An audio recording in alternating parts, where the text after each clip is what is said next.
right, this is 80 Grit, and welcome to the Clunker Club. And today on the Clunker, we're going to take a look at the oil pressure line, all right, and the gauge. So let me take you to let me show you where it's actually located, and then talk about it at the same time.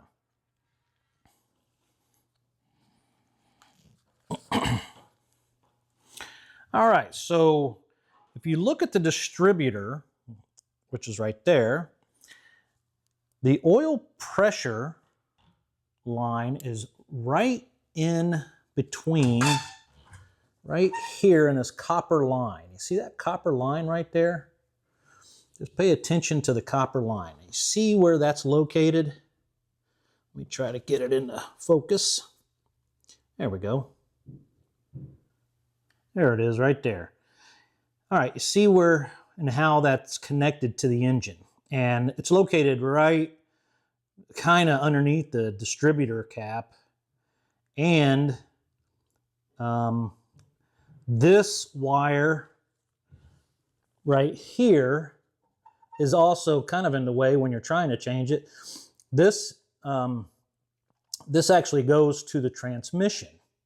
And that's going to be another show. But so I ended up taking that line off, that transmission cable, and which goes to the carburetor actually.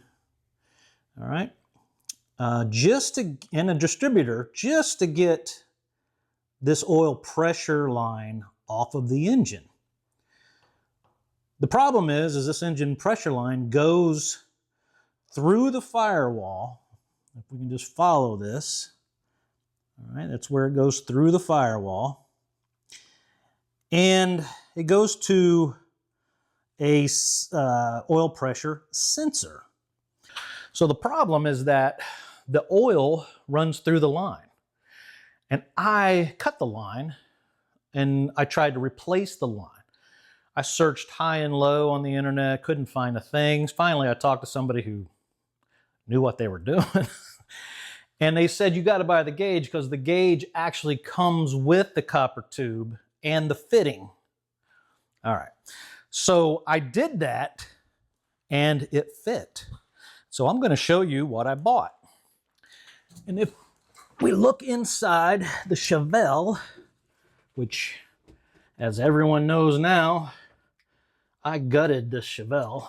You can see there is nothing in here.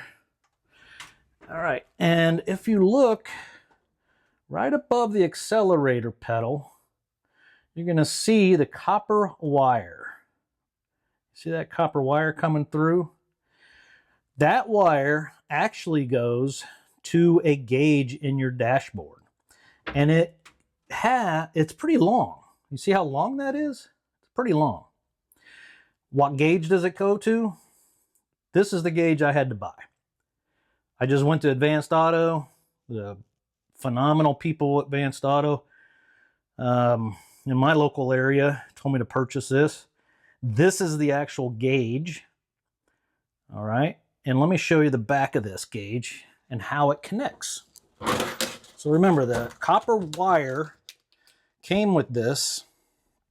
This is the gauge, and you see this copper fitting.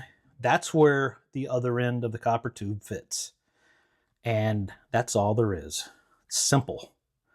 Simple, simple, simple. That probably took me a month trying to figure that one out. So that, I hope, helps you.